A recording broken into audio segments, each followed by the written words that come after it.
Bienvenidos al trabajo práctico número 2, que se denomina técnicas de esterilización y cultivo de microorganismos.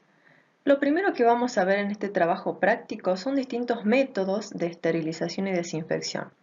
Estos métodos constituyen una etapa previa obligada a la hora de comenzar con el estudio de microorganismos en una muestra. A través de estos métodos nosotros vamos a evitar cualquier posible contaminación con agentes extraños y de ese modo esto nos va a permitir poder aislar microorganismos de nuestro interés. Después, más adelante, lo que vamos a ver es qué es un medio de cultivo, cómo se los clasifica y además también cómo se los prepara en el laboratorio. Estas etapas también son esenciales a la hora del estudio y aislamiento de microorganismos de interés agropecuario. ¿Cuáles son los objetivos de este trabajo práctico número 2? Que en definitiva son aquellos aprendizajes o conocimientos que ustedes tienen que llevarse de este trabajo práctico. Por un lado, conocer las metodologías actuales de control y eliminación de microorganismos, obtener dominio de los métodos básicos de esterilización y desinfección, conocer los medios de cultivo más utilizados en el laboratorio y las diferentes metodologías para el cultivo de microorganismos, adquirir habilidades y o destrezas para la siembra y cultivo de microorganismos de interés agropecuario y valorar la responsabilidad, interacción, cooperación y respeto a fin de fomentar una eficiente labor grupal. Los temas a desarrollar en este trabajo práctico número 2 incluyen esterilización, desinfección y cultivo de microorganismos. Dentro de la esterilización vamos a ver distintos métodos físicos y químicos. Para el caso de desinfección, cuando ya veamos bien cuál es la diferencia entre esterilización y desinfección, van a ver los métodos químicos de desinfección y por último vamos a ver el cultivo de microorganismos. Aquí vamos a comprender qué es un medio de cultivo y cuáles son sus componentes, cómo se clasifican estos medios de cultivo y cómo se los prepara en el laboratorio. Vamos a comenzar con el primer tema, que es esterilización. Entonces, como los microorganismos son ubicuos, es decir, que están distribuidos ampliamente o se pueden distribuir ampliamente en el aire, en el suelo o en el agua, es muy importante cumplir con esta etapa previa de esterilización y desinfección de todo el material de trabajo, que como dijimos al principio nos va a permitir estudiar y aislar aquellos microorganismos de nuestro interés, evitando cualquier posible contaminación. Pero, ¿qué diferencia existe entre esterilizar y desinfectar?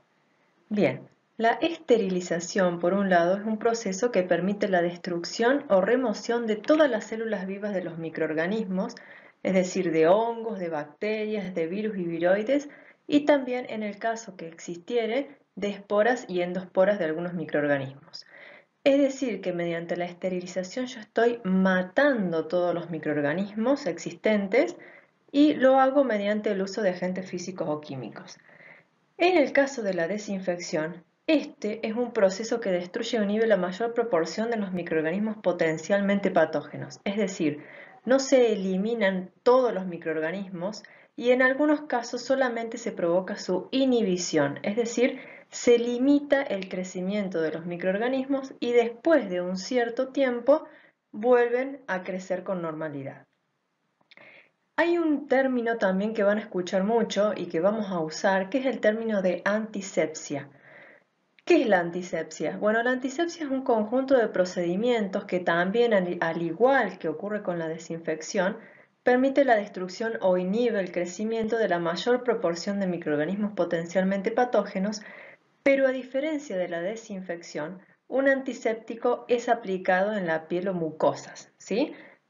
Por ejemplo, ustedes han escuchado mucho en estos tiempos hablar del alcohol al 70%. Bien, el alcohol al 70%, cuando lo aplicamos sobre una superficie inerte, por ejemplo, una mesada de laboratorio que queremos desinfectar, justamente se lo denomina allí desinfectante, ¿sí? Porque se aplica sobre un objeto o una superficie inerte. En cambio, cuando a ese alcohol al 70% lo colocamos en nuestras manos, que es piel o también en alguna mucosa, en este caso se va a denominar como antiséptico. Vamos a comenzar a ver los distintos métodos de esterilización más comunes. Pero antes es muy importante destacar que una etapa previa imprescindible antes de aplicar cualquier método de esterilización y desinfección es el lavado exhaustivo de todo el material de trabajo. En el laboratorio esto se consigue utilizando detergente y luego lavando muy bien con agua y secando el material. A través de este lavado lo que voy a conseguir es, por un lado, arrastrar cualquier suciedad visible y también cualquier resto de materia orgánica. Por otro lado, una vez secado adecuadamente el material, debo envolverlo. Este empaquetado del material me va a permitir que después de aplicar cualquier proceso de esterilización y durante el transporte o almacenamiento de mi material de trabajo, este siga estéril. Bien, entonces, dentro de los métodos más comunes o básicos de esterilización, tenemos dos tipos: métodos físicos y métodos químicos. Dentro de los métodos físicos, de acuerdo a cuál es el procedimiento que se utiliza, los podemos dividir en calor húmedo, calor seco, radiaciones y filtraciones. Y dentro de los métodos químicos podemos encontrar sustancias líquidas y gaseosas. Ya vamos a ver más adelante que estos métodos químicos también pueden ser utilizados para desinfectar. Esto depende mucho de la concentración y la acción de estas sustancias químicas. Vamos a comenzar a ver los métodos físicos de esterilización entonces. Dentro de los métodos físicos habíamos visto 4 tipos. Vamos a comenzar con el calor húmedo. Dentro del método de calor húmedo, a su vez, tenemos 2 tipos de procedimientos distintos de esterilización. Uno es aquel en que utiliza el vapor de agua a presiones superiores a la atmosférica y el otro utiliza vapor de agua a presión atmosférica. Cualquiera sea el procedimiento de esterilización por calor húmedo, la forma de eliminación de microorganismos o el mecanismo de acción de este método es el mismo. Se produce una eliminación gradual de los microorganismos a medida que va aumentando la temperatura. Se produce, por ejemplo, una ruptura de la cadena de ADN que comienza con la muerte celular. También hay una pérdida de la integridad de la membrana celular a medida que va aumentando la temperatura. Esto, por supuesto, ocasiona problemas con el intercambio con el medio externo y también con la síntesis de proteínas y los procesos respiratorios. Y finalmente, cuando la temperatura es muy elevada, se produce la desnaturalización y coagulación irreversible tanto de las proteínas estructurales como de las enzimas. La forma de acción o el modo de acción es que el vapor de agua se ponga en contacto directo con los microorganismos, es decir, este calor húmedo a temperaturas muy elevadas se pone en contacto con los microorganismos y causa estos efectos que nombramos anteriormente. Bien, vamos a comenzar a ver entonces el primer método de esterilización por calor húmedo, que es el vapor de agua a presiones superiores a la atmosférica. En este caso se utiliza un equipo que se denomina autoclave. ¿Qué es la autoclave? No es más que una caldera metálica, como el que ustedes están viendo en la foto, que tiene una doble pared y una tapa que cierra herméticamente. En este caso, en la foto estamos viendo una caldera que posee un cierre hermético gracias a unos tornillos mariposa que se ajustan bien. Además, todo autoclave posee 3 elementos básicos. Como ustedes ven en la figura, posee una válvula de seguridad en la tapa, una espita que también se denomina válvula de salida o escape del vapor y un manómetro para medir la presión. Esos son los 3 elementos básicos que posee cualquier autoclave. Sin embargo, en esta estamos viendo que además tiene un control de temperatura y un control de tiempo.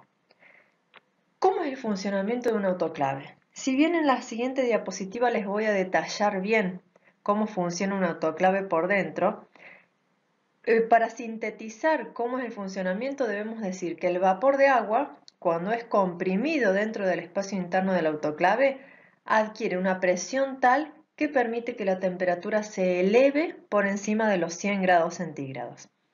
La combinación de presión, temperatura, tiempo más utilizada para esterilizar material es 1,1 atmósfera de presión, 121 grados centígrados y una duración de 20 minutos.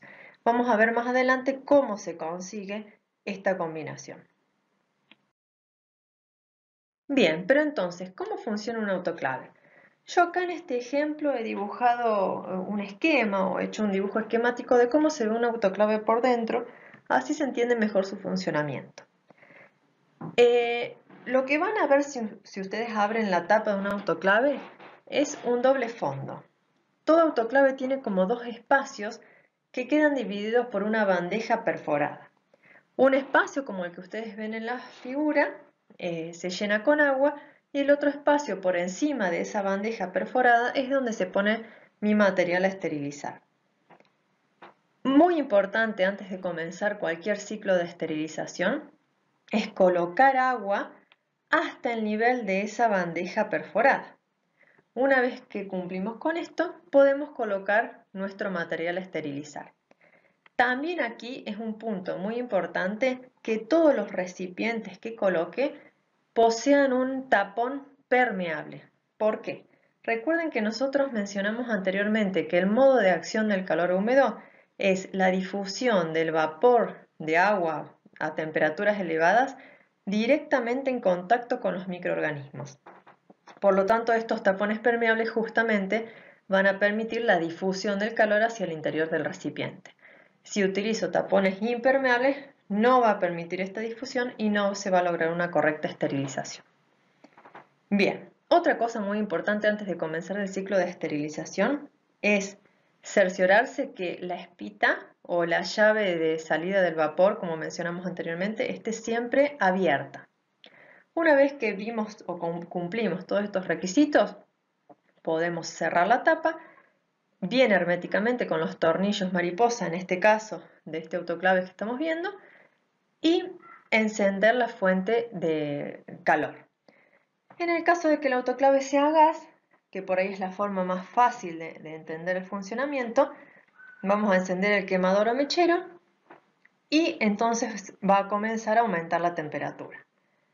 Cuando comienza a aumentar la temperatura, las moléculas de agua del estado líquido van a pasar al estado gaseoso y se van a colocar en el espacio alrededor de los recipientes que puse a esterilizar. Pero en este espacio también hay aire. Entonces, a medida que va elevándose la temperatura, las moléculas de agua van a desplazar a las moléculas de aire que se van a ir por la espita que estaba abierta. Cuando ustedes observan que por la espita sale un vapor bien denso de agua, es un vapor blanco que se puede observar bien, significa que el agua al estado gaseoso desplazó a todo el aire contenido en ese espacio y en ese momento se puede cerrar la espita. Cuando hacemos esto, la presión observada en el manómetro va a comenzar a aumentar. Cuando esa presión llega a 1,1 atmósfera, y que esto se regula, por supuesto, con el calor que yo le estoy dando al autoclave, debo mantenerla constante ahí. Cuando la presión se logra que sea constante en 1,1 atmósfera, yo me aseguro que dentro del autoclave la temperatura es de 121 grados centígrados. Entonces, cuando logré la presión de 1,1 atmósfera, puedo comenzar a contar el tiempo de esterilización que dijimos que comúnmente son 20 minutos. Por supuesto, si mi caldera es grande y yo pongo mucho material a esterilizar, en ese caso el tiempo puede ser mayor, quizás incluso llegue a 1 hora de esterilización. Bien, entonces, para recapitular un poco, recordemos entonces que para comenzar el ciclo de esterilización colocamos agua hasta el fondo perforado, siempre los recipientes con tapones permeables y la válvula de seguridad, la válvula o la espita, mejor dicho, la llave de salida de vapor, siempre abierta. Purgar correctamente el autoclave significa dejar que salga todo el aire hasta que en la espita se vea este vapor bien denso solamente de agua. También es muy importante aclarar que cualquier recipiente en donde se quieran esterilizar líquidos debe llenarse hasta la mitad, ya que si no puede provocarse el derrame de estos líquidos. Una vez que se cumple el tiempo requerido de esterilización, por ejemplo los 20 minutos que dijimos que es el tiempo más común, apago la fuente de calor y dejo que el manómetro llegue a cero. Recién cuando el manómetro llega a cero yo puedo abrir mi autoclave y sacar todo el material, por supuesto, con todas las precauciones adecuadas, ya que va a estar muy caliente. ¿Qué materiales se pueden esterilizar utilizando el autoclave a presiones superiores a la atmosférica? Bien, medios de cultivo, cajas de Petri contaminadas, materiales textiles, y es muy importante recordar, que mediante esta técnica de esterilización se pueden esterilizar soluciones acuosas y líquidos. ¿Por qué? Porque el vapor que se condensa sobre estos líquidos compensa cualquier pérdida o cualquier evaporación del líquido, es decir, que en definitiva las soluciones acuosas no se deshidratan. Por lo tanto, es un método muy utilizado para esterilizar líquidos. Pasamos ahora al otro método de esterilización por calor húmedo, que es el vapor de agua a presión atmosférica. Este método se lo denomina también tindalización. Es un método de esterilización que también utiliza el autoclave, es decir, que todos los pasos y requisitos para utilizar el autoclave que ya vimos anteriormente son los mismos, solo que aquí se deja la espita abierta. ¿Cómo es el procedimiento? El material se expone a ciclos de calentamiento a ebullición y luego incubación. ¿De qué forma? Bueno, esto se hace durante 3 días. Al comienzo el material se coloca en autoclave, como dijimos, con todos los pasos que ya vimos anteriormente. Al dejar la espita abierta, la temperatura llega a unos 90 grados centígrados y allí se deja el material durante 30 minutos. Una vez cumplido este ciclo de calentamiento, el material se saca del autoclave y se coloca en incubación a 37 grados centígrados durante 24 horas. Aquí lo que se consigue es que todas las esporas germinen y las células vegetativas en el posterior calentamiento se eliminen. Estos pasos que mencioné se repiten 3 veces, es decir, otra vez se calienta, se somete el material al calentamiento en el autoclave a 90 grados centígrados por media hora, se vuelve a incubar a 37 durante 24 horas y otra vez el material se vuelve a calentar. Por eso el funcionamiento tiene que ver con exponer el material a esterilizar a los vapores del agua en ebullición y luego la incubación para que, como dije, las esporas vuelvan a germinar. ¿Qué materiales se pueden esterilizar mediante esta técnica? Bueno, todos aquellos materiales que pueden alterarse si son expuestos a temperaturas por encima de los 100 grados centígrados, es decir, que no resistirían el vapor de agua a presiones superiores a la atmosférica. Por ejemplo, aquellos medios de cultivo a los que se les ha agregado antibióticos, que son sustancias termolábiles, se pueden esterilizar de esta forma, y también soluciones de azúcares con concentraciones mayores al 10% que también son o se alteran cuando son expuestas a temperaturas por encima de los 100 grados centígrados.